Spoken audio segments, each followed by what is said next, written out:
You could say that's the art of the deal. That's what he does. That's what he told us he did. Sounds good. But I don't think that's what happened. Highest Dow Jones increase in market history today. Thank you, Donald Trump. Best day in stock market history. Thank you, Trump. We'll get to that more here in the future. I'm being a little facetious, but you'll understand why.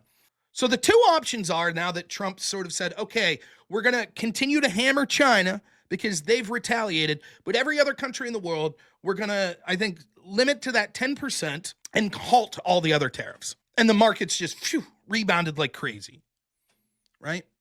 So the two options are, this was always Trump's plan, that he's playing 4D chess and he saw ahead. He's like, how do we encircle China like Reagan did to the Soviet Union? This is how we do it. We get the rest of the world. Part of the negotiating is, hey, now you know we're serious about tariffs. You're going to lower a lot of your tariffs and barriers to trade with us. You're going to engage in trade treaties that say, we agree to buy so much of your agricultural products, so much of your manufactured products, etc. And in addition to that, you're going to agree to purchase less of that stuff from China. And so maybe that's a way to, and it may very well work out that way. So option one is, this was all 4D chess, Trump planned this out. Option two is, Trump backed down. Trump's plan was actually the Peter Navarro plan, who's one of his sort of team members, which is, no, we don't even give a shit. We're not interested in negotiating. Tariffs are good for their own sake. We want tariffs. Even if other countries are willing to go to zero tariffs and zero trade barriers, screw that, we still want tariffs. And that one of the reasons he was doing that was bonds, and he is looking at the bond market and seeing, the interest rate's not going to decrease. And so he cowardly backed down. Corey Barton for $2 says, I'm starting to think tariffs are working. We'll get to that in a second here. And then he says, for another $2, I also think tariffs reveal foreign weak leaders. Maybe. So which of those two things are true? I'll ask my audience. Do you think it's the red pill or the blue pill? Do you think type of 1, if you think that this was all Trump's plan all along? Or type of 2, if you think he saw it wasn't working and so now he's backing out? One is, this was Trump's plan all along. It's working exactly as he planned, or basically as he's planned. Or two is that he backed out. Oh, Tone Docs is going with Rob's option. Yeah, I choose neither as well. I don't think it's either of those. Or rather, I think it's a combination of them. How about that? Now, for the people that say number one, they correctly point out that Trump's basically told everyone his negotiating strategy ever since he wrote Art of the Deal, and even before then. It's always the same with Trump. He identifies a problem, and most of the time he's right, there's a problem. Then he makes an outlandish, boisterous claim, right? He makes a demand that is ridiculous. We're going to take Greenland. We're taking it over. We'll use the military. So he'll say, we're going to tariff everything. We're going to tariff the shit out of everything. We don't care. No negotiations whatsoever. Then that forces people to come to the table.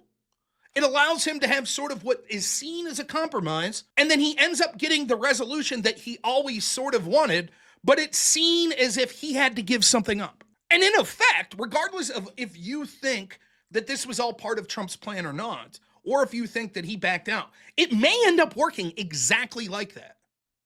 Because we just saw, if Trump had immediately came out and announced, okay, 10% tariff across the board to every country and 104% tariff against China, what do you think markets would have done? What would the national conversation have been? I think that the conversation would have been, this is bad. That's too far. Too much too soon. I think that's what they would have said. Now, instead, that's where we're at today. Granted, we went through a lot of market turmoil. We still haven't recovered from where we started.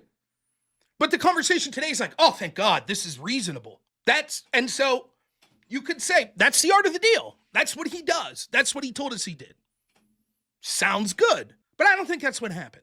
Option two, that Trump saw the bond market. He saw the problems in the stock market, and he was like, oh, shit. Things aren't going as we anticipated. And so he's like, well, let's pull out and save face. So you have all of Trump's people today saying this was the plan all along. But when they asked Trump himself and he spoke today, they were like the bond market. He's like, yeah, it's unpredictable. Yeah. And it seemed that he was suggesting we've changed course. Now, that's entirely how that would go if there was a changing of course. If Trump did have a meeting with his team like yesterday and like there's like, Mr. President, we don't think that this is going to work out the way that maybe you thought. Like the stock is going to keep tanking. We don't think the bond market's going to get any better. People are losing faith, particularly Japan is selling treasuries. We think this is a huge problem. Okay, reverse course. How can we save face? Well, the way you would do that is you would have your leaders go out and spin a story, or your team go out and say, oh, this was part of the plan all along. See, now we've isolated China, the rest of the world against China, and we're willing to negotiate with all these countries called us. We're willing to, it's a big win. And it's not necessarily in this world, but that's how they're going to spin it. But at the same time, like him or hate him, Trump is almost transparent to a fault. And he doesn't give a shit if he tells his team to go out and be disciplined and stay on message. He's going to say whatever he feels like. So this is how it would sound. Trump's team saying, no, trust us, is all part of the plan. And then Trump just shooting his mouth off like, whatever. So there's evidence for that position. I think that it went something like this. I think that much when it comes to the Second Amendment and other things, more than Trump is ideological, and make no mistake about it, when it comes to the Second Amendment, hell, even when it comes to the First Amendment and things of that nature, Trump's not really ideological. He is ideological when it comes to trade. He has a philosophy. Tariffs are part of that philosophy. But even more than he's ideological, he's a deal maker. And he's willing to compromise. And like him or hate him, the most important thing to Trump is he wants to be a winner. He wants to be seen as someone who's doing great things. So I think what's likely to happen was this.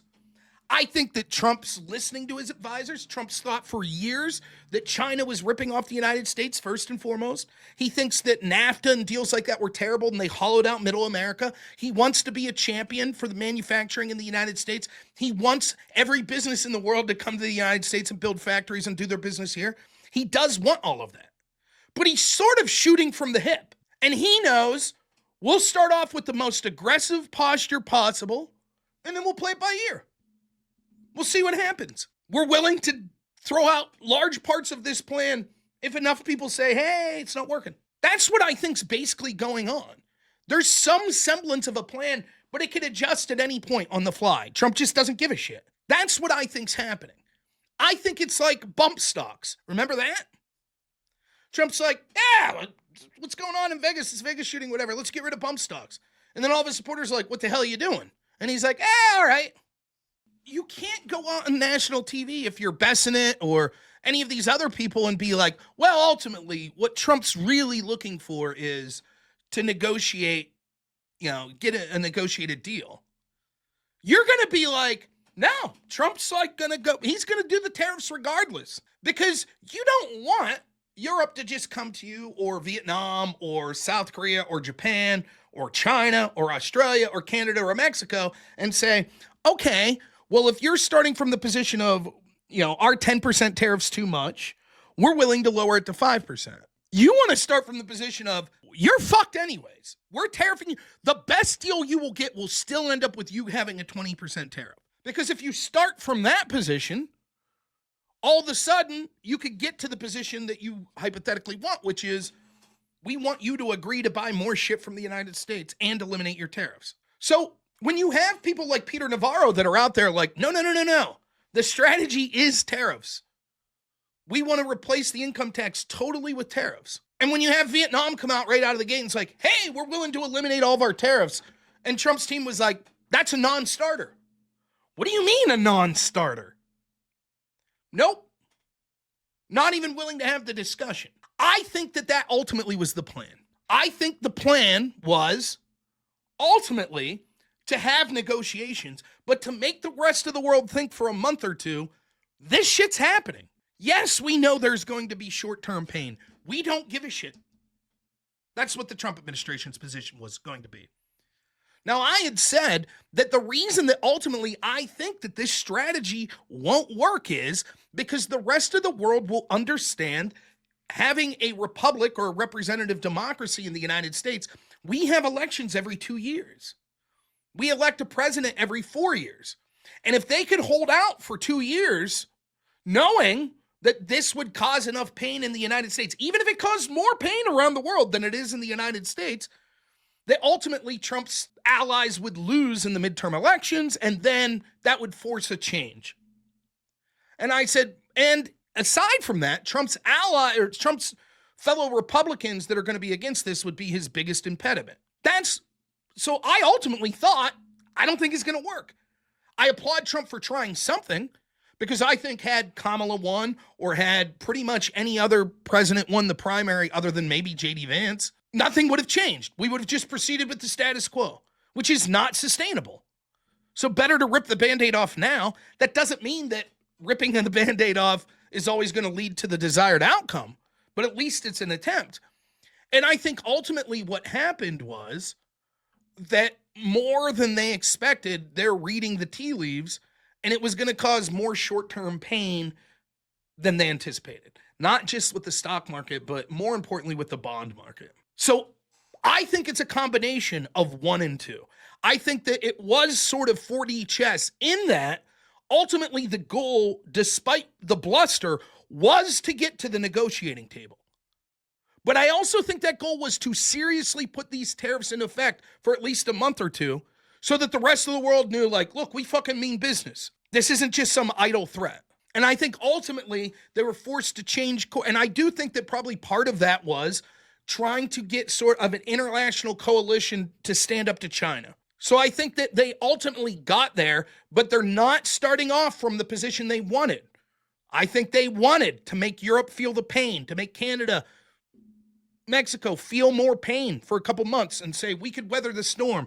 The United States will be better off than these countries. And it'll lower interest rates so that when we have to refinance this $9 trillion, it's just that wasn't happening because of panic, not just in the U.S. stocks, but other countries that are like, we don't know that we have faith. We're going to sell U.S. treasuries, etc.